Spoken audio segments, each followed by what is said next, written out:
I'm here at the grotto of Our Lady for St. Anne's. It's the millennium statue, this little millennium shrine in the year 2000. The people of St. Anne's gathered, and we have this great gift because of their foresight and their planting and their wanting just to make a little place where we can come and pray and have a refuge from the busyness of our lives. And in the year 2000, you remember Pope John Paul saying, in the new beginning, a new jubilee, reach out, put your nets out into the deep, go again and have another go at catching the great prize of spreading the gospel to people who do not know the wonder of Christ. And so this little statue of Mary holding Jesus to the world, we too hold Jesus by our lives, by our way of living, and by our creative and, as it were, new ways of talking about the gospel.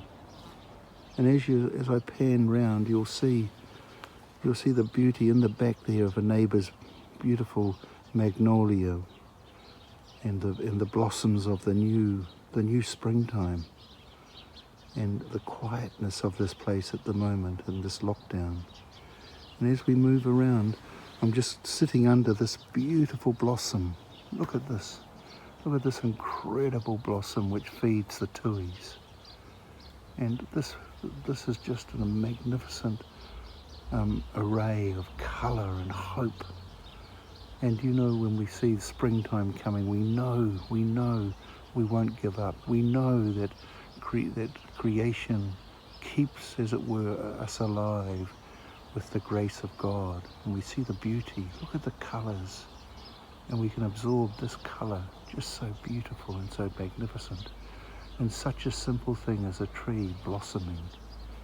And you can see on this day of the feast of the Assumption of the Blessed Virgin Mary, the day that Japan declared peace and asked for the end of war, 15th of August 1945, and how people who have suffered incredible hardship and horrific bombings and the ending of the war, and how they just delight in the blossom of this time.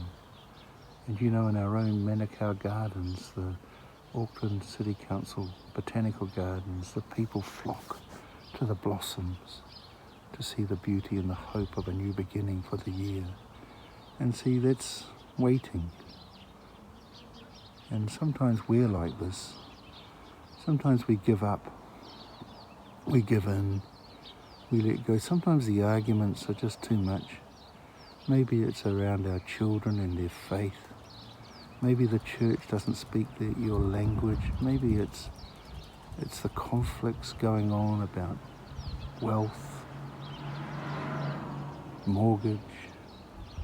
Maybe it's employment, money, hardship. Maybe it's internal relationships. They're all a bit like this, but they needn't be, because you turn and you see this, and this is the great sign of hope. Don't give in now, don't give up. And so here, this amazing sign for us on this day of the Assumption, and for our parish as we go into our lockdown. And the first thing I said is, oh no, not again. And then this is how it is. This is what we have to do. So there'll be grace for us, and God will look after us.